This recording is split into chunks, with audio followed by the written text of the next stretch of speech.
आप सबका आपका अपना YouTube चैनल अब पढ़ेगा इंडिया में। आज हम लोग इस वीडियो में देखेंगे जो हम लोगों ने एडिटोरिया के बुक से बिहार दरोगा मुख्य परीक्षा के लिए जो हम लोगों ने प्रैक्टिस सेट स्टार्ट कर रखा है, उस सीरीज में आज आगे हम लोग बढ़ते हुए देखेंगे प्रैक्टिस सेट नंबर 6। इससे पहले 5 प्रैक्टिस सेट जो है वो ऑलरेडी अपलोडेड है। अगर आप नहीं देखे हैं तो जाकर प्लेलिस्ट से देख सकते हैं। इसका अगर आप लोगों को पीडीएफ चाहिए तो पीडीएफ के लिए वीडियो के दिए गए डिस्क्रिप्शन से जाकर टेलीग्राम ग्रुप ज्वाइन कर सकते हैं, या फिर टेलीग्राम में जाकर सर्च कर सकते हैं अब पढ़ेगा इंडिया। वहाँ जो ग्रुप आएगा उसको जाकर ज्वाइन कर लीजिए, वहाँ इसका पीडीएफ जो है वो प्रोवाइड करवा दिया गया है। तो चलिए अब बढ़ते हैं अपने क्वेश्चंस की तरफ। आज का जो हमारा पहला क्वेश्चन है वो यह कह रहा है कि भारत में राष्ट्रीय आय संबंधी आंकड़े जो है वो कौन जारी करता है। तो यह जारी करता है केंद्रीय सांख्यिकी संगठन, जिसका की स्थापना हुआ था 1951 में। तो इस क्वेश्चन का जो सही आंसर होगा वो होगा ऑप्शन नंबर सी, केंद्रीय सांख्यिकी संगठन। एक चीज़ याद रखिएगा, राष्ट्रीय आय के आंकड़े जो हैं वो वित्तीय वर्ष 1 अप्रैल से 31 मार्च पर आधारित होती हैं, और सीएसओ जो होता है वो राष्ट्रीय लेखाओं का जो आधार वर्ष है वो 2011-12 जो है वो फिलहाल में ही कर दिया है। नेक्स्ट क्वेश्चन है, निम्नलिखित में से कौन सा जोड़ा जो है वो बेमेल है।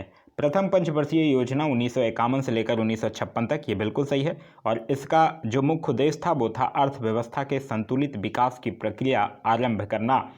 वहीं कह रहा है चौथी पंचवर्षीय योजना 1969 से लेकर 74 तक, ये भी बिल्कुल सही है, और इसका मुख्य उद्देश्य था स्थायित्व के साथ विकास तथा आर्थिक आत्मनिर्भरता की प्राप्ति। वहीं कह रहा है सातवीं पंचवर्षीय योजना 1980 से 1985, ये गलत है, क्योंकि सातवीं पंचवर्षीय योजना जो थी वो 1985 से लेकर 1990 तक थी।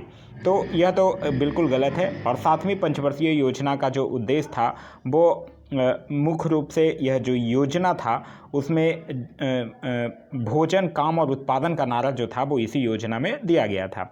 साथ ही साथ यह योजना जो था वो जॉन डब्ल्यू मिलर मॉडल पर आधारित था। अगर हम लोग बात करते हैं पंचवर्षीय योजना की, तो नेहरू की अध्यक्षता वाले आर्थिक आयोजन समिति की सिफारिश पर 15 मार्च 1950 ईस्वी को योजना आयोग का गठन किया गया था, जो कि एक गैर संवैधानिक निकाय था। नेक्स्ट क्वेश्चन है क्वेश्चन नंबर 3, कह रहा है 20 सूत्री कार्यक्रम की शुरुआत जो है वो किस पंचवर्षीय योजना में की गई है। तो यह जो है 20 सूत्री कार्यक्रम की शुरुआत किया गया है 1975 में, और 1975 में कौन सी पंचवर्षीय योजना थी? 5वीं पंचवर्षीय योजना थी 1974 से लेकर 1978 तक। एक चीज़ और याद रखिएगा, इस योजना को जनता पार्टी सरकार के द्वारा 1978 में ही समाप्त कर दिया गया था, और न्यूनतम आवश्यकता कार्यक्रम व काम के बदले अनाज कार्यक्रम का जो संबंध है वो इसी योजना से है। नेक्स्ट क्वेश्चन है क्वेश्चन नंबर 4, कह रहा है निम्नलिखित में से किस फसल के लिए 200 सेंटीमीटर वार्षिक वर्षा ढलान युक्त जमीन की आवश्यकता होती है। तो यह होता है चाय की खेती के लिए। तो इस क्वेश्चन का जो सही आंसर होगा वो होगा ऑप्शन नंबर डी, चाय की खेती इसीलिए ढुलनात्मक जमीन से होता है क्योंकि इसमें फसल के जड़ों में पानी का जमाव जो होता है वो कम होता है। भारत में चाय की फसल जो है वो मुख्य रूप से असम, दार्जिलिंग वाला क्षेत्र और तमिलनाडु का नीलगिरी पर्वत वाले क्षेत्र पर किया जाता है। नेक्स्ट क्वेश्चन है क्वेश्चन नंबर 5, कह रहा है भारत एवं पाकिस्तान के बीच जो विवादित क्षेत्र है सर क्रीक, वो कहाँ अवस्थित है। तो सर क्रीक जो है वो रन ऑफ कच्छ में अवस्थित है। तो इस क्वेश्चन का सही आंसर होगा वो होगा option number C, Rann of Kutch में अवस्थित है। नेक्स्ट क्वेश्चन है क्वेश्चन नंबर 6, निम्नलिखित में से कौन जो है वो नई आर्थिक नीति के आयामों में शामिल नहीं है। नई आर्थिक नीति के आयामों में निजीकरण शामिल है, उदारीकरण भी शामिल है, भूमंडलीकरण भी शामिल है, अनिवार्य लाइसेंसिंग जो है वो नवीन आर्थिक नीति का अंग नहीं है। नई आर्थिक नीति में अनिवार्य लाइसेंसिंग में ढील देने की बात जो है वो कही गई है। तो इस क्वेश्चन का जो सही आंसर होगा वो होगा option number C. Next question कह रहा है सेबी के संबंध में, सेबी यानी कि securities and exchange board of India के संबंध में निम्नलिखित में से असत्य कथन की पहचान करें। सेबी की स्थापना 1988 में की गई थी, यह बिल्कुल सही है। 1992 में इसे वैधानिक दर्जा प्रदान किया गया था, यह भी बिल्कुल सही है। इसका मुख्यालय मुंबई में है, यह भी बिल्कुल सही है। फिर कह रहा है कि सेबी सिर्फ स्टॉक मार्केट का नियंत्रण करता है, ये गलत है, क्योंकि सेबी जो है वो म्यूचुअल फंड और स्टॉक मार्केट दोनों का नियंत्रण करता है। वास्तव में अगर देखा जाए तो भारतीय पूंजी बाजार को विनियमित करने की वैधानिक शक्ति जो है वो सेबी को ही प्राप्त है। तो इस क्वेश्चन का जो सही आंसर होगा वो होगा option number D. Next question कह रहा है कि भूमिगत जल समस्त जल राशि का कितना प्रतिशत जल जो है वो संचय करती है। देखिए, समस्त जल राशि का 97.25% जो है वो महासागर में मिलता है और इसके बाद 2.05% जो है वो हिमानिया में मिलते हैं और 0.68% जो है वो भूमिगत जल संचय करती है। तो इस क्वेश्चन का जो सही आंसर होगा वो होगा ऑप्शन नंबर बी, 0.68%।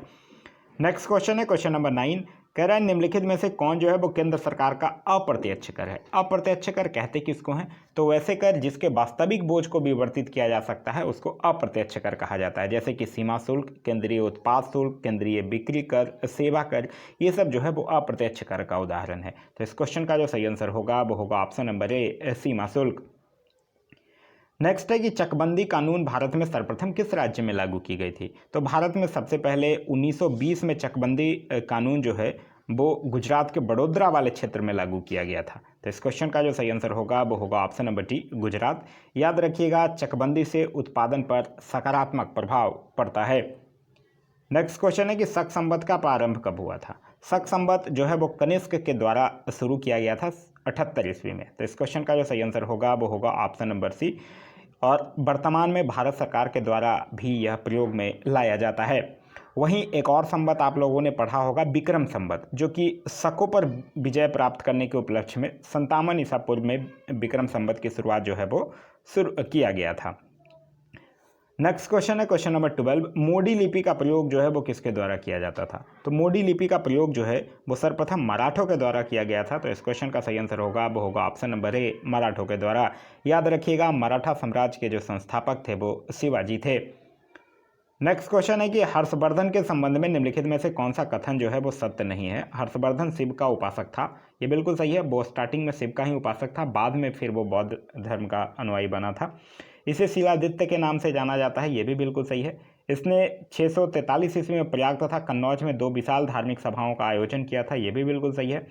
इसे पुलकेशिन द्वितीय ने नर्मदा नदी के तट पर हराया था, ये भी बिल्कुल सही है। इसको पुलकेशिन द्वितीय ने नर्मदा नदी के तट पर हराया था, ये भी बिल्कुल सही है। कौन सा कथन सत्य नहीं है? यहाँ तो ये चारों सही है। देख लीजिएगा एक क्वेश्चन, इस क्वेश्चन को एक बार थोड़ा सा आप लोग क्रॉस चेक कर लीजिएगा। नेक्स्ट क्वेश्चन है क्वेश्चन नंबर 14, कह रहा है मोहम्मद गोरी ने भारत के किस क्षेत्र पर पहला आक्रमण किया था। तो मोहम्मद गोरी जो है वो भारत पर पहला आक्रमण जो है वो 1175 में मुल्तान के विरुद्ध किया था। तो इस क्वेश्चन का जो सही आंसर होगा वो होगा ऑप्शन नंबर ए, मुल्तान के विरुद्ध। फिर गौरी जो है वो अपना दूसरा आक्रमण करता है 1178 में पाटन के विरुद्ध। फिर गौरी जो है वो तराइन का प्रथम युद्ध लड़ता है 1191 में गौरी और पृथ्वीराज चौहान के बीच, जिसमें पृथ्वीराज चौहान विजयी होता है। फिर तराइन का द्वितीय युद्ध लड़ता है वो 1192 में गौरी और पृथ्वीराज चौहान के बीच, जिसमें गौरी विजय होता है। फिर वो एक युद्ध लड़ता है चंदावर का युद्ध 1194 में, जो गौरी और जयचंद के बीच होता है, उसमें भी गौरी जो होता है वो विजयी होता है। नेक्स्ट क्वेश्चन है क्वेश्चन नंबर 15, अलाउद्दीन खिलजी के संबंध में असत्य कथन की पहचान कीजिए। हजार खंबा महल का निर्माण अलाउद्दीन खिलजी ने करवाया था, ये बिल्कुल सही है। जैमियत खाना मस्जिद, अलाई दरवाज़ा, सिली का किला, हजार खंबा महल, ये सब का निर्माण अलाउद्दीन खिलजी ने ही करवाया था। अलाउद्दीन खिलजी के समय भू राजस्व उपज का 1/5वां भाग लिया जाता था, ये गलत है, क्योंकि अलाउद्दीन खिलजी जो था वो भू राजस्व की दर को बढ़ाकर उपज का 1/2 भाग कर दिया था। साथ ही साथ इसने खम्स में सुल्तान का हिस्सा जो है वो 1/4 भाग के स्थान पर 3/4 भाग कर दिया था। इसने मूल नियंत्रण प्रणाली को लागू किया था, यह सही है। इसने दैवीय अधिकार के सिद्धांत को चलाया था, यह भी बिल्कुल सही है। साथ ही साथ याद रखिएगा, इसने सेना को नगद वेतन देने, अस्थायी सेना की नींव भी रखी थी और घोड़ा दागने और सैनिकों का हुलिया लिखने की प्रथा की भी शुरुआत करवाया था। तो इस क्वेश्चन का जो सही आंसर होगा वो होगा option number B. Next question कह रहा है निम्न में से कौन सा कालानुक्रम जो सही है वो आपको बताना है। शंकराचार्य, रामानुज, चैतन्य। हाँ, ये बिल्कुल सही है, क्योंकि शंकराचार्य का काल जो था वो लगभग 8वीं शताब्दी में था, रामानुज का काल लगभग 12वीं शताब्दी में और चैतन्य का काल लगभग 15वीं शताब्दी में। तो इस क्वेश्चन का जो सही आंसर होगा वो होगा ऑप्शन नंबर ए। नेक्स्ट क्वेश्चन है क्वेश्चन नंबर 17, मनसबदारी प्रथा की शुरुआत किसके द्वारा की गई थी। यह जो है वो अकबर के द्वारा किया गया था। तो इस क्वेश्चन का जो सही आंसर होगा वो होगा option number D, Akbar. Actually जो मुगल कालीन सैन्य व्यवस्था था वो मनसबदारी प्रथा पर ही आधारित था। अकबर की अगर बात करते हैं तो इसका जो टेन्योर था वो 1556 से लेकर 1605 तक था। एक चीज़ और याद रखिएगा, राजस्व प्राप्ति की जो जब्ती प्रणाली था वो भी अकबर के शासनकाल में ही प्रचलित थी और अकबर के दीवान राजा टोडरमल जो था वो 1580 ईस्वी में 10 साल बंदोबस्त व्यवस्था भी लागू किया था। नेक्स्ट क्वेश्चन है कि भारत में पहली बार डाक टिकट का प्रचलन कब हुआ था। भारत में पहली बार डाक टिकट का प्रचलन जो है वो 1854 ईस्वी में। तो इस क्वेश्चन का सही आंसर होगा वो होगा ऑप्शन नंबर सी। 1854 ईस्वी में ही नया पोस्ट ऑफिस एक्ट पारित हुआ है और पहली बार डाक टिकटों का प्रचलन होता है। और यह करता कौन है? लॉर्ड डलहौजी के शासनकाल में। लॉर्ड डलहौजी का शासनकाल कब से कब तक था? 1848 से लेकर 1856 तक। इसी के समय में भारत में पहली बार 16 अप्रैल 1853 को बम्बई से थाने के बीच प्रथम बार रेल लाइन चलाई गई थी। साथ ही साथ इसने पृथक रूप से भारत में पहली बार सार्वजनिक निर्माण विभाग की भी स्थापना किया था और 1854 ईस्वी में एक स्वतंत्र विभाग के रूप में लोक सेवा विभाग की भी स्थापना किया था। नेक्स्ट क्वेश्चन कह रहा है कि 1886 ईस्वी में हुए कांग्रेस के द्वितीय सम्मेलन में कितने मुस्लिम प्रतिनिधियों ने भाग लिया था? देखिए, पहला जो हुआ था वो तो हुआ था 1885 में बम्बई में, जिसमें टोटल 72 प्रतिनिधियों ने भाग लिया था। लेकिन आपसे कुछ क्वेश्चन पूछ रहा है जो द्वितीय सम्मेलन 1866 में कहाँ हुआ था? कलकत्ता में हुआ था, जिसकी अध्यक्षता जो दादा भाई नौरोजी के द्वारा किया गया था। उसमें टोटल 436 लोगों ने भाग लिया था, जिसमें 33 लोग जो थे वो मुस्लिम प्रतिनिधि थे। तो इस क्वेश्चन का जो सही आंसर होगा वो होगा ऑप्शन नंबर टी 33। मुस्लिम से याद रखिएगा, प्रथम मुस्लिम अध्यक्ष जो थे वो कांग्रेस के वो बदरुद्दीन तैयब जी थे। नेक्स्ट क्वेश्चन कह रहा है कि पोलीगारो का विद्रोह कहाँ हुआ था? पोलीगारो का विद्रोह तमिलनाडु में हुआ था, जिसका नेतृत्व जो है वो वीर पी काटाबामनन के द्वारा किया गया था। तो इस क्वेश्चन का सही आंसर होगा वो होगा ऑप्शन नंबर बी तमिलनाडु। वहीं अगर हम लोग बात करते हैं उड़ीसा की, तो उड़ीसा से याद रखिएगा पाइक विद्रोह जो है वो उड़ीसा में हुआ था और इसका नेतृत्व जो है वो बक्सी जगबंधु के द्वारा किया गया था। वहीं आंध्र प्रदेश की अगर बात करते हैं तो याद रखिएगा रंपाओं का विद्रोह आंध्र प्रदेश में हुआ था, जिसका नेतृत्व जो है वो सीताराम राजू के द्वारा किया गया था। नेक्स्ट क्वेश्चन है क्वेश्चन नंबर 21। पी.एन. बापट का संबंध किस क्रांतिकारी से संगठन से था? तो पी.एन. बापट जो थे वो अभिनव भारत संगठन के सदस्य थे और बम बनाने की कला सीखने के लिए पेरिस गए थे। और अभिनव भारत की अगर हम लोग बात करते हैं तो बी.डी. सावरकर ने महाराष्ट्र में 1904 में अभिनव भारत नामक संस्था जो है वो स्थापित किए थे। तो इस क्वेश्चन का जो सही आंसर होगा वो होगा ऑप्शन नंबर ए अभिनव भारत। आगे है कि अखिल भारतीय किसान सभा का गठन कब किया गया था? देखिए, अप्रैल 1936 में अखिल भारतीय किसान सभा का गठन किया गया था। तो इस क्वेश्चन का जो सही आंसर होगा वो होगा ऑप्शन नंबर सी 1936 में। प्रथम सम्मेलन जो है वो भी अप्रैल 1936 में लखनऊ में हुआ था, जिसके अध्यक्ष स्वामी सहजानंद और महासचिव जो है वो एन.जी. रंगा चुने गए थे। नेक्स्ट क्वेश्चन है क्वेश्चन नंबर 23। पुणे सार्वजनिक सभा की स्थापना किसने किया था? पुणे सार्वजनिक सभा की स्थापना जो है वो महादेव गोविंद रनाडे के द्वारा 1867 में किया गया था। तो इस क्वेश्चन का जो सही आंसर होगा वो होगा option number B M G. Ranade के द्वारा पुणे सार्वजनिक सभा जो है वो 1867 में किया गया था। वहीं याद रखिएगा एम.जी. रनाडे जो है वो 1887 में इंडियन नेशनल सोशल कॉन्फ्रेंस की भी स्थापना इन्होंने किया था। गोपाल कृष्ण गोखले से याद रखिएगा, इन्होंने 1905 में सर्वेंट ऑफ इंडिया सोसाइटी की स्थापना किया था। नेक्स्ट क्वेश्चन कह रहा है कि भारतीय राष्ट्रवाद ब्रिटिश राज का शिशु था, यह कथन जो है वो किसका है? तो यह कथन जो है वो आर कोपलैंड का है। तो इस क्वेश्चन का सही आंसर होगा वो होगा ऑप्शन नंबर ए। नेक्स्ट है कि भारत की आज़ादी के समय कांग्रेस के अध्यक्ष कौन थे? तो देखिए, आज़ादी के सबसे पहले तो आज़ादी से थोड़ा सा पहले रिकॉल कीजिए, 1940 से लेकर 1946 तक सर्वाधिक समय तक कांग्रेस के अध्यक्ष रहे थे अबुल कलाम आज़ाद। और फिर 1946 के मेरठ अधिवेशन में कांग्रेस का अध्यक्ष बनाया जाता है जे.बी. कृपलानी को, और वही भारतीय राष्ट्रीय कांग्रेस के अध्यक्ष रहते हैं आज़ादी के समय। तो इस क्वेश्चन का जो सही आंसर होगा वो होगा ऑप्शन नंबर सी आचार्य जे.बी. कृपलानी। नेक्स्ट क्वेश्चन कह रहा है भारतीय संविधान के किस अनुच्छेद के द्वारा राज्यसभा अखिल भारतीय सेवाओं का सृजन कर सकती है?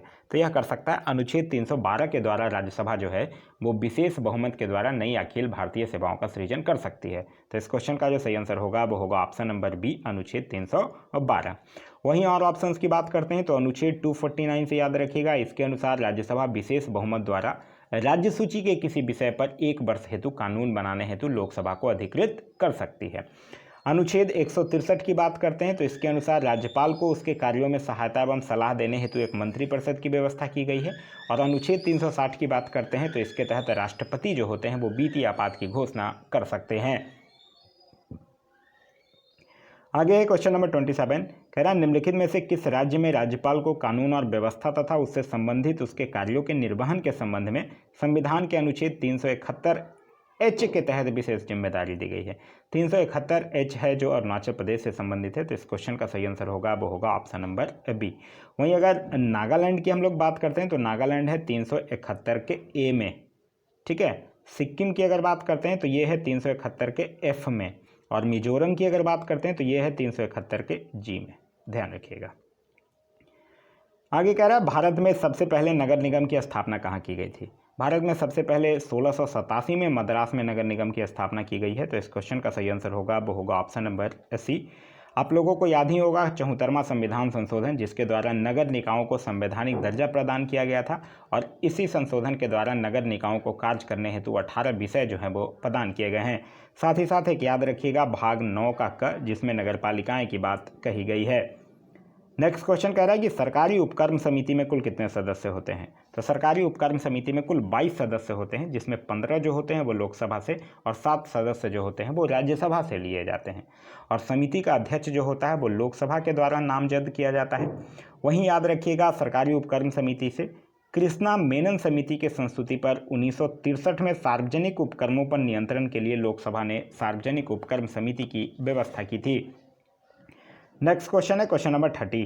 कह रहा है कि किस बाद के फैसले में सर्वोच्च न्यायालय ने सर्वप्रथम घोषित किया था कि उद्देशिका संविधान का हिस्सा नहीं है। यह बात कर रहा है बेरूबादी बाद जो हुआ था 1960 में, उसी में सर्वोच्च न्यायालय ने सर्वप्रथम यह घोषित किया था कि उद्देशिका यानी प्रस्तावना जो है वो संविधान का भाग नहीं है। लेकिन फिर आता है केशवानंद भारती बनाम केरल राज्य 1973, जिसमें सर्वोच्च न्यायालय ने अपने निर्णय को पलटता है और यह मान लेता है कि उद्देशिका जो है वो संविधान का भाग है। तो इस क्वेश्चन का जो सही आंसर होगा वो होगा ऑप्शन नंबर ए, बेरूबादी बाद 1960। नेक्स्ट है कि राष्ट्रीय आपात के संबंध में असत्य कथन की पहचान कीजिए। राष्ट्रीय आपात की उद्घोषणा सिर्फ युद्ध या बाह्य आक्रमण या सशस्त्र विद्रोह के आधार पर की जा सकती है, ये बिल्कुल सही है। राष्ट्रपति द्वारा राष्ट्रीय आपात की घोषणा स्वविवेक से भी की जा सकती है, ये गलत है, क्योंकि राष्ट्रपति जो हैं वो राष्ट्रीय आपात की घोषणा जो है वो सिर्फ मंत्रिमंडल की लिखित सिफारिश के आधार पर कर सकते हैं। संसद के द्वारा राष्ट्रीय आपात की उद्घोषणा को 1 माह के अंदर 2/3 बहुमत से अनुमोदन प्राप्त करना अनिवार्य होता है, तब वह जाकर 6 माह तक परिवर्तन में रह सकती है, अन्यथा वह 1 माह से अधिक परिवर्तन में नहीं रहेगी। एक चीज़ और याद रखिएगा, राष्ट्रीय आपातकाल के समय राज्य सरकार जो है वो निलंबित नहीं होती है, बल्कि वह संघ की कार्यपालिका के पूर्ण नियंत्रण में आ जाती है। राष्ट्रीय आपात की है अनुच्छेद 352 में, और राष्ट्रीय आपात की उद्घोषणा को न्यायालय में प्रश्नगत जो है वो किया जा सकता है। नेक्स्ट क्वेश्चन है क्वेश्चन नंबर 32। चुनाव आयोग को किस वर्ष बहुसदस्यीय बनाया गया। देखिए चुनाव आयोग जो अगर ऐसे बात करते हैं तो भारत निर्वाचन आयोग की जो स्थापना है वो 25 जनवरी 1950 को हुई थी, जो कि एक अस्थायी संवैधानिक निकाय है। लेकिन फिर 1993 में चुनाव आयोग को 1 सदस्यीय से 3 सदस्यीय यानी बहुसदस्यीय बनाया गया। तो इस क्वेश्चन का जो सही आंसर होगा वो होगा ऑप्शन नंबर बी 1993 में। चुनाव आयोग में एक मुख्य चुनाव आयुक्त होते हैं और 2 अन्य चुनाव आयुक्त होते हैं, और सभी की नियुक्ति जो है वो राष्ट्रपति के द्वारा किया जाता है। चुनाव आयोग का प्रावधान जो है वो भाग 15 में है और अनुच्छेद 324 से लेकर 329 तक है। नेक्स्ट क्वेश्चन कह रहा है कि राज्य विधानमंडल की बैठक आयोजित करने के लिए कोरम गणपूर्ति क्या है। राज्य विधानमंडल की बैठक करने के लिए, तो राज्य विधानमंडल की बैठक आयोजित करने के लिए कम से कम 10 सदस्य या कुल सदस्यों का 10वां भाग जो भी अधिक हो गणपूर्ति होगा। तो इस क्वेश्चन का जो सही आंसर होगा वो होगा option number D. Next question है क्वेश्चन नंबर 34। संसद की अस्थायी समिति के सदस्यों को लोकसभा एवं राज्यसभा से किस अनुपात में लिया जाता है। तो इसको क्रमशः 2 और 1 के अनुपात में लिया जाता है। तो इस क्वेश्चन का जो सही आंसर होगा वो होगा ऑप्शन नंबर सी, क्रमशः 2 और 1 के अनुपात में। नेक्स्ट क्वेश्चन है क्वेश्चन नंबर 35। कह रहा कि भारतीय संघवाद को सहकारी संघवाद किसने कहा था। देखिए भारतीय संविधान की अगर बात करते हैं तो इसकी प्रकृति जो है वो संघात्मक है या एकात्मक है, इसके संबंध में कुछ मतभेद है। कुछ विद्वान जो हैं वो इसको संघात्मक संविधान की संज्ञा देते हैं और कुछ जो हैं वो इसको एकात्मक संविधान मानते हैं। जी ऑस्टिन के अनुसार भारत का संविधान जो है वो सहकारी परिसंघ संविधान है, लेकिन केसी वेयर के अनुसार भारत का संविधान जो है वो अर्धसंघीय है। यहाँ आपसे पूछ रहा सहकारी संघवाद किसने कहा था, तो आपका सही आंसर होगा वो होगा option number A, G Austin. Next कह रहा है निम्नलिखित में से असत्य कथन की पहचान कीजिए। संविधान के अनुच्छेद 148 से लेकर 151 के बीच नियंत्रक एवं महालेखक परीक्षक के संबंध में प्रावधान किया गया है। बिल्कुल सही है। इसकी नियुक्ति राष्ट्रपति के द्वारा की जाती है, बिल्कुल सही है। या 62 वर्ष की उम्र में अवकाश ग्रहण कर लेते हैं, ये गलत है, क्योंकि नियंत्रक एवं महालेखक परीक्षक पद जो है वो ग्रहण की तिथि से 6 वर्ष या 65 वर्ष जो पहले हो तब तक पद धारण करते हैं, और फिर सेवानिवृत्ति के पश्चात या भारत सरकार के अधीन कोई पद जो है वो धारण नहीं कर सकते हैं। और यह सार्वजनिक धन का संरक्षक होता है, ये सही है। तो इस क्वेश्चन का सही आंसर होगा वो होगा option number C. Next question है क्वेश्चन नंबर 37। यदि किसी राज्य की विधानसभा का अध्यक्ष पद त्यागना चाहे तो उसे अपना पद की त्याग पत्र जो है वो किसे देना चाहिए। देखिए, आपने एक पढ़ा होगा संविधान का अनुच्छेद 179 का ख, और इसके अनुसार विधानसभा जो है वो अध्यक्ष अपना विधानसभा का जो अध्यक्ष होता है वो अपना त्यागपत्र विधानसभा उपाध्यक्ष को संबोधित अपने हस्ताक्षर सहित लेख के द्वारा कर सकेगा। तो इस क्वेश्चन का सही आंसर होना चाहिए विधानसभा उपाध्यक्ष, तो जो कि ऑप्शन में नहीं है, तो आपका सही आंसर होगा वो होगा ऑप्शन नंबर डी, इनमें से कोई नहीं। याद रखिएगा, विधानसभा में निर्वाचित होने के लिए न्यूनतम उम्र सीमा जो है वो है 25 वर्ष।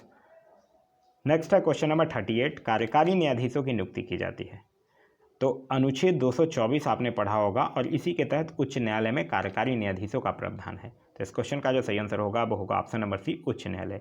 एक और आप लोग याद रखिएगा, अनुच्छेद 127, जिसके तहत उच्चतम न्यायालय में जो तदर्थ न्यायाधीश हैं, मतलब एडहॉक न्यायाधीशों की नियुक्ति का प्रावधान जो है वो किया गया है। नेक्स्ट क्वेश्चन है क्वेश्चन नंबर 39।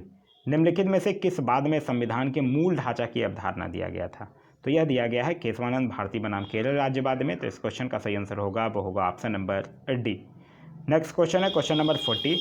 कह रहा है निम्नलिखित में से किस विषय को नीति निदेशक तत्व एवं मौलिक कर्तव्य दोनों में स्थान प्रदान किया गया है।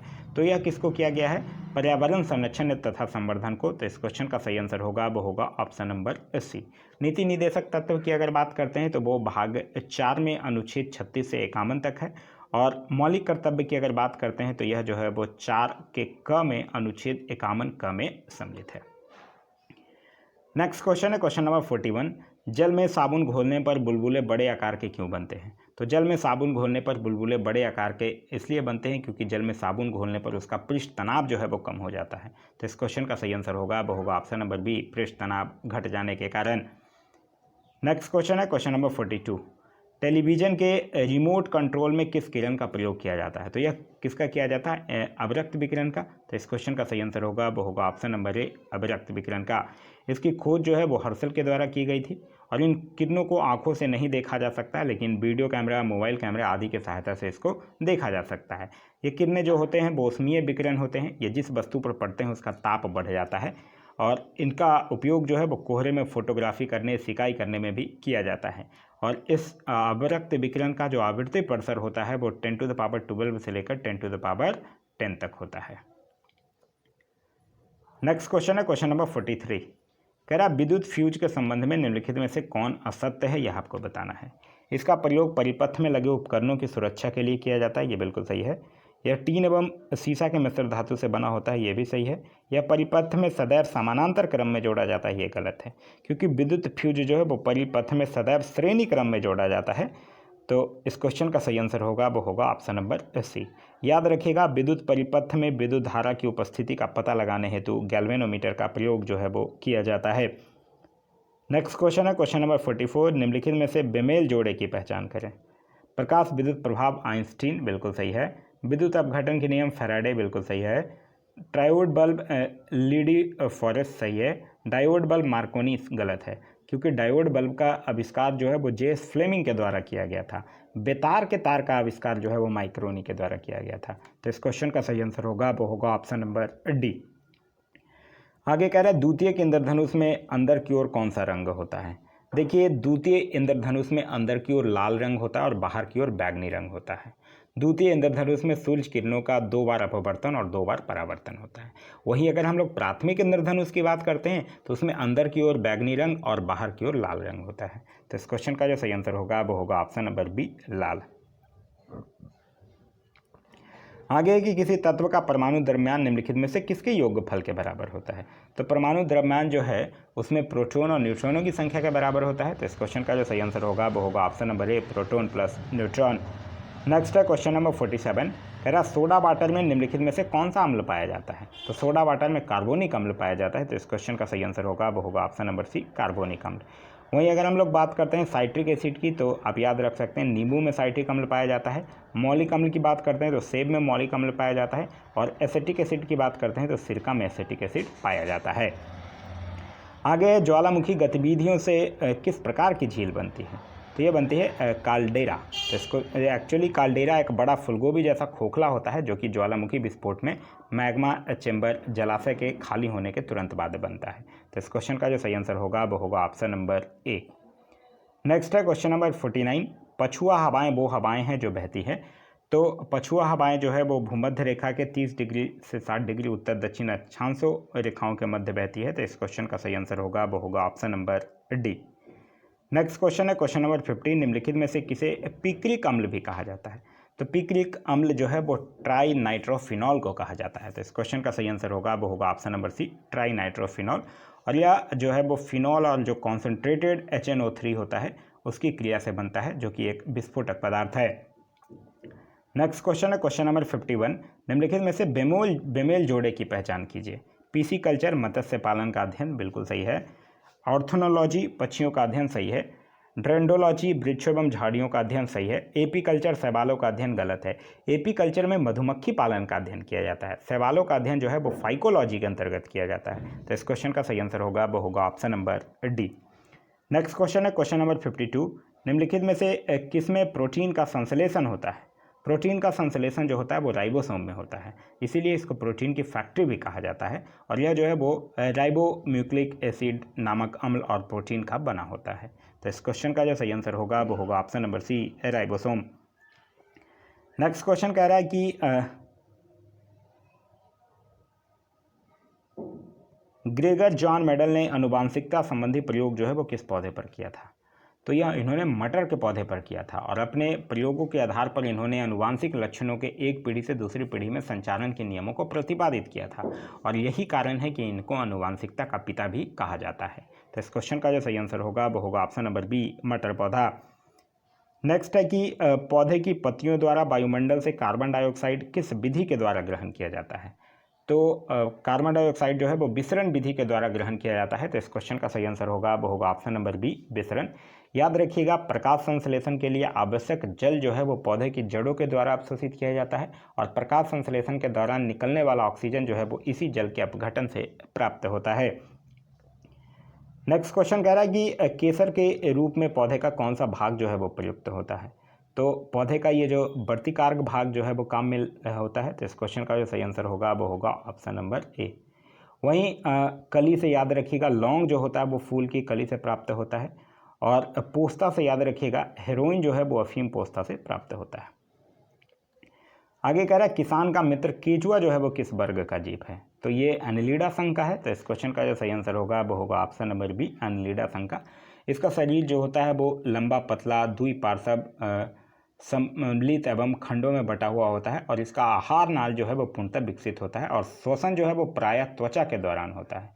इसका रुधिर जो होता है वो लाल होता है और तंत्रिका तंत्र जो होता है वो साधारण होता है। नेक्स्ट क्वेश्चन है क्वेश्चन नंबर 57। उच्च वसन के समय पसलियाँ, तो यह जो होता है वो नीचे की ओर गति करती हैं। तो इस क्वेश्चन का जो सही आंसर होगा वो होगा option number B. Next question है क्वेश्चन नंबर 58। अवशोषित भोजन का शरीर के उपयोग में लाया जाना क्या कहलाता है? तो अवशोषित भोजन का शरीर में उपयोग में लाया जाना स्वांगीकरण कहलाता है। तो इस क्वेश्चन का जो सही आंसर होगा वो होगा ऑप्शन नंबर बी, स्वांगीकरण। अवशोषण की बात करते हैं तो पचे हुए भोजन का रुधिर में पहुंचना जो है वो अवशोषण कहलाता है। आगे है क्वेश्चन नंबर 59। इंसुलिन नामक हार्मोन लैंगरहैंस की दीपिका के किस कोशिका से स्रावित होता है? देखिए इंसुलिन हार्मोन जो है वो अग्नाशय के एक भाग जो लैंगरहैंस की दीपिका है उसके बीटा कोशिका से निकलता है। तो इस क्वेश्चन का सही आंसर होगा वो होगा ऑप्शन नंबर बी, बीटा कोशिका। अल्फा कोशिका से ग्लूकेगॉन हार्मोन निकलता है। और गामा कोशिका से सोमटोस्टेटिन नामक हार्मोन का स्राव जो है वो होता है। नेक्स्ट क्वेश्चन है क्वेश्चन नंबर 60। कह रहा है निम्नलिखित में से बेमोल जोड़ों की पहचान कीजिए। हर्पीज त्वचा, ये सही है। ट्रोकोमा आँख, सही है। टिटनेस तंत्रिका तंत्र, सही है। सीजोफ्रेनिया गुर्दा, ये गलत है क्योंकि सीजोफ्रेनिया एक मानसिक रोग है जो कि प्रायः यंगस्टर में होता है। और ऐसा रोग से जो ग्रसित व्यक्ति होता है वो कल्पना को ही सत्य समझता है, वास्तविकता को नहीं। नेक्स्ट क्वेश्चन है क्वेश्चन नंबर 61। कह रहा है एवरेस्ट पर लगातार 2 बार चढ़ने वाली प्रथम भारतीय महिला कौन है, तो वो हैं संतोष यादव। तो इस क्वेश्चन का जो सही आंसर होगा वो होगा option number B, Santosh Yadav. वहीं अगर बछेंद्री पाल की बात करते हैं तो याद रखिएगा एवरेस्ट शिखर पर पहुंचने वाली प्रथम महिला हैं। आरती साहा की अगर बात करते हैं तो इंग्लिश चैनल पार करने वाली प्रथम भारतीय महिला हैं। और प्रतिभा पुरी की अगर बात करते हैं तो ये दूरदर्शन समाचार वाचक प्रथम भारतीय महिला हैं।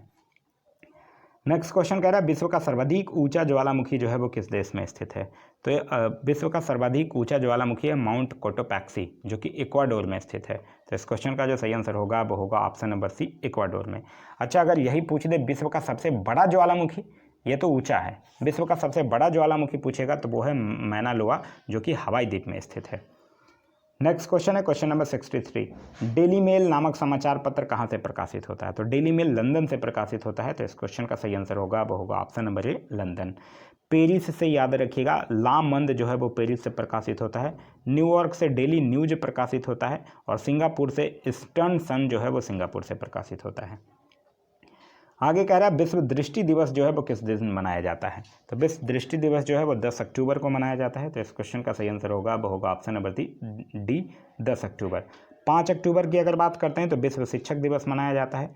17 मई की अगर बात करते हैं तो विश्व दूर संचार दिवस मनाया जाता है। और 19 नवंबर की अगर बात करते हैं तो विश्व नागरिक दिवस जो है वो मनाया जाता है। आगे कह रहा है an autobiography of an unknown Indian पुस्तक के लेखक कौन है, तो ये हैं नीरज चंद चौधरी। तो इस क्वेश्चन का सही आंसर होगा वो होगा ऑप्शन नंबर बी, नीरज चंद चौधरी। नीरज चंद चौधरी की एक दो पुस्तक और याद रखिएगा, द इंटेलेक्चुअल इन इंडिया और ए पैसेज टू इंग्लैंड, ये दोनों पुस्तक भी इन्हीं के द्वारा लिखी गई है। आगे है कि निम्नलिखित में से बेमुएल जोड़ों की पहचान कीजिए। विश्व मौसम विज्ञान संगठन जिनेवा, ये बिल्कुल सही है। अंतर्राष्ट्रीय कृषि विज्ञान कोष रोम, सही है। अंतर्राष्ट्रीय सामुद्रिक व्यापार संगठन पेरिस, गलत है, क्योंकि अंतर्राष्ट्रीय सामुद्रिक व्यापार संगठन का मुख्यालय जो है वो लंदन में स्थित है और इसकी स्थापना जो है वो 1948 में की गई थी। तो इस क्वेश्चन का जो सही आंसर होगा वो होगा ऑप्शन नंबर सी। आगे कह रहा है 10 दिसंबर को कौन सा दिवस मनाया जाता है, विश्व स्वास्थ्य दिवस, नहीं, विश्व स्वास्थ्य दिवस तो 7 अप्रैल को मनाया जाता है, ठीक है। संयुक्त राष्ट्र संघ दिवस ये मनाया जाता है कब, ये 24 अक्टूबर को मनाया जाता है। विश्व रेड क्रॉस दिवस कब मनाया जाता है, ये 8 मई को मनाया जाता है। और अंतर्राष्ट्रीय मानवाधिकार दिवस जो है वो 10 दिसंबर को मनाया जाता है। तो इस क्वेश्चन का जो सही आंसर होगा वो होगा ऑप्शन नंबर डी।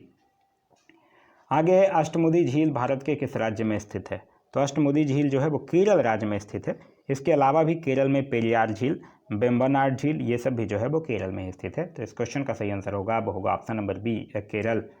आगे है मैगिनॉट रेखा किन देशों के मध्य स्थित है, तो मैगिनॉट रेखा जो है वो फ्रांस के द्वारा खींचा गया है और जर्मनी और फ्रांस के बीच स्थित है। तो इस क्वेश्चन का जो सही आंसर होगा वो होगा ऑप्शन नंबर ए, जर्मनी और फ्रांस के बीच का सीमा रेखा है।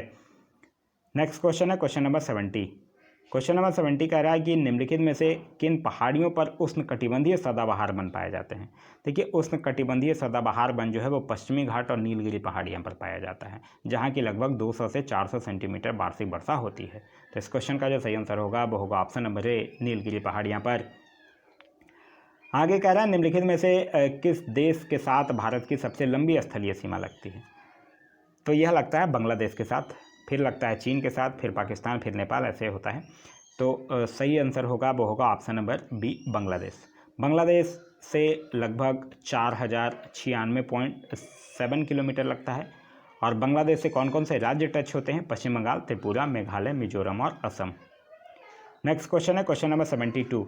दक्षिण भारत की सबसे ऊंची चोटी अनैमुदी किस प्रमुख पहाड़ी का हिस्सा है, तो अनैमुदी जो है वो अन्नामलाई पहाड़ी पर स्थित है। तो इस क्वेश्चन का जो सही आंसर होगा वो होगा ऑप्शन नंबर सी, अन्नामलाई पहाड़ियाँ। आगे कह रहा है निम्नलिखित में से सतलज नदी का उद्गम स्रोत कहाँ है, तो सतलज नदी जो है वो तिब्बत में मानसरोवर झील के समीप स्थित राकास ताल से निकलती है। तो इस क्वेश्चन का जो सही आंसर होगा वो होगा ऑप्शन नंबर डी। यह जो है वो शिवालिक पर्वत श्रृंखला को काटते हुए फिर पंजाब में प्रवेश करती है। भारत में इसकी कुल लंबाई जो है वो 1050 किलोमीटर है। नेक्स्ट क्वेश्चन है क्वेश्चन नंबर 74। कह रहा है कि किस ऋतु में बंगाल की खाड़ी एवं अरब सागर में उष्णकटिबंधीय चक्रवातों की उत्पत्ति होती है, तो यह होता है शरद ऋतु में। और इन चक्रवातों से पूर्वी तट के राज्यों को भारी नुकसान भी होता है। तो इस क्वेश्चन का जो सही आंसर होगा वो होगा ऑप्शन नंबर बी, शरद ऋतु। नेक्स्ट क्वेश्चन कह रहा है मॉन्ट्रियल प्रोटोकॉल का संबंध निम्न में से किससे है, तो आप लोगों को एक डेट याद होगा 16 सितंबर 1987। जब ओजोन परत के संरक्षण हेतु कनाडा के मॉन्ट्रियल में मॉन्ट्रियल प्रोटोकॉल पर हस्ताक्षर किया गया था और इसी के कारण फिर 16 सितंबर को ओजोन परत संरक्षण दिवस भी मनाया जाता है। तो इस क्वेश्चन का जो सही आंसर होगा वो होगा ऑप्शन नंबर सी, ओजोन संरक्षण। आगे क्वेश्चन नंबर 76, निम्नलिखित में से कौन सुमेलित नहीं है, यह पूछ रहा है। Wealth of Nations Adam Smith की पुस्तक है, प्रिंसिपिया न्यूटन की है, सही है। रिपब्लिक प्लेटो की है, सही है। पॉलिटिक्स शेक्सपियर की, यह गलत है क्योंकि पॉलिटिक्स पुस्तक के लेखक अरस्तू हैं ना कि शेक्सपियर। तो इस क्वेश्चन का सही आंसर होगा वो होगा option number D. Next question है क्वेश्चन नंबर 77, किस मानसून के कारण भारत में सर्वाधिक वर्षा होती है। तो भारत में सर्वाधिक वर्षा जो है वो दक्षिण पश्चिम मानसून के कारण होता है। तो इस क्वेश्चन का सही आंसर होगा वो होगा ऑप्शन नंबर सी। और इस मानसून का विस्तार जो है वो जून से लेकर सितंबर तक होता है। इस मानसून के कारण भारत में लगभग 74-75% वर्षा होती है। नेक्स्ट क्वेश्चन है क्वेश्चन नंबर 78, निम्नलिखित में से कौन जो है वो प्रशांत महासागर की ठंडी जलधारा है। पेरुवियन जलधारा, हाँ यही प्रशांत महासागर की ठंडी जलधारा है। तो इस क्वेश्चन का सही आंसर होगा वो होगा ऑप्शन नंबर ए, अलास्का की जलधारा, क्यूरोसियो की जलधारा और सुसीमा की जलधारा, ये तीनों जो है वो प्रशांत महासागर की गर्म जलधारा है। आगे है कि भारत के किस राज्य को फलों घानों का स्वर्ग कहा जाता है। तो यह सिक्किम को कहा जाता है। तो इस क्वेश्चन का सही आंसर होगा वो होगा ऑप्शन नंबर ए, सिक्किम को। नेक्स्ट है कि भारत में नई कंप्यूटर नीति की घोषणा कब की गई। तो भारत में नई कंप्यूटर नीति की घोषणा जो है वो 1984 में किया गया था और कंप्यूटर दिवस जो है वो 2 दिसंबर को मनाया जाता है। इसके आगे 80 से 100 मैथ्स का क्वेश्चन है, जिसका क्वेश्चन और आंसर दोनों मैं पीडीएफ के लास्ट में अटैच कर दिया हूँ। पीडीएफ के लिए मैं आप लोगों को ऑलरेडी बता चुका हूँ कि पीडीएफ के लिए आप वीडियो के दिए गए डिस्क्रिप्शन लिंक से जाकर टेलीग्राम या व्हाट्सएप ग्रुप ज्वाइन कर सकते हैं, या फिर टेलीग्राम में जाकर आप सर्च कर सकते हैं अब पढ़ेगा इंडिया, वहाँ जो ग्रुप आएगा उसको ज्वाइन कर लीजिए, वहाँ इसका पीडीएफ जो है वो प्रोवाइड करवा दिया गया था। तो यह रहा आज का हमारा वीडियो। आज का वीडियो आप लोगों को कैसा लगा कमेंट करके जरूर बताइएगा। साथ ही इस वीडियो से कुछ सीखने के लिए मिला तो एक लाइक जरूर कर दीजिएगा। वीडियो पसंद आ रहा है तो अपने दोस्तों के साथ शेयर करना ना भूलें। अभी तक आप इस चैनल पर नए हैं या चैनल को सब्सक्राइब नहीं किए हैं तो चैनल को सब्सक्राइब कर लीजिए और साथ ही साथ बेल आइकन दबा लीजिए ताकि हमारे सारे वीडियो के नोटिफिकेशन आपको मिलते रहें। Thanks for watching.